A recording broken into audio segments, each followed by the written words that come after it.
Croeso i'r cylch, meithrin. Mae hi'n heulog heddiw, ac mae'r plant yn mynd i chwarae yn yr ardd. Beth wnawn ni heddi? Adeiladu tren stêm, yn union fel y tren bach sy'n mynd fyny'r Wyddfa. Beth allwn ni ddefnyddio i adeiladu tren stêm yn yr ardd? Alli di weld unrhyw beth? Oes gan Dewin syniad?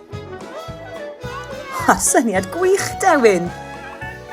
Mae angen olwynion ar y tren i helpu symud. Beth arall sydd angen ar y tren? Wrth gwrs, cerbyd! Mi fydd angen i bawb eistedd yn gyfforddus ar y daith. 1, 2, 3, 4!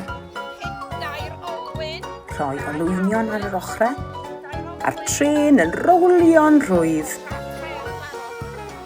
Da iawn, blant. Gwaith gwych!